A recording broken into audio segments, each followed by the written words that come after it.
નમસ્કાર દર્શક મિત્રો, અમારી સાથે આજ જોડાયા છે તબીલાબેન ભુરભાઈ અને આપણે એના પાસે થોડાક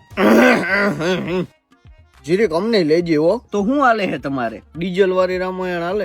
હા, તો અત્યારે તમારી પાસે કેટલો ડીઝલ નો સ્ટોક છે? સ્ટોક ક્યાંથી મઈ માંથી કરી સ્ટોક કરી હગે એટલું ડીઝલ તા દેવા જોઈએ ને. એક તો માન ભમરારી નું નવું ટ્રેક્ટર લેવાનું છે. ડીઝલ નથી જડતું, ડોહા હપ્તાય નથી ભરાતા. જાઉં તો જાઉં ક્યાં? હા, એ બધું સાઈડમાં મૂકી દો. હગાઈ વાળો તમારો શું પ્લાન છે એ મને કયો. હગાઈ કરવાનો મારો વિચાર તો જરાય નથી, પણ કરવી તો જોહે જ. હગાઈ કરવાનો વિચાર તમારો ના હોય તો કરવી કેમ જોહે? એટલે મારા લીધે કોકના બાપની દીકરી વાંઢી રહી જાય તો એવો અન્યાય મારાથી સહન ન થાય. આમ ના હોય આવ. એટલે ટૂંકમાં હું તમને કહું તો હું આખા સમાજનું વિચારીને હાલવા વાળો માણસ છું. આપણા લીધે કોક વાંઢું રહી જાય તો એ પાપ તો આપણે જ ભોગવવું પડે. ભાઈ બંધ થા ને તું હવે. તો તમે ભકો. તો આપણે જ્યાં મૂળ વાત ઉપર હતા કે ડીઝલ ની રામાયણ, હા જો હું ઈ જ કહું, ડીઝલ ની આવી રામાયણ થાય એવી રીતે કોક દી દૂધની રામાયણ થાય તો જીગર થી લેજેન્ડર છોડાવું અહીંયા. બંધ કરે.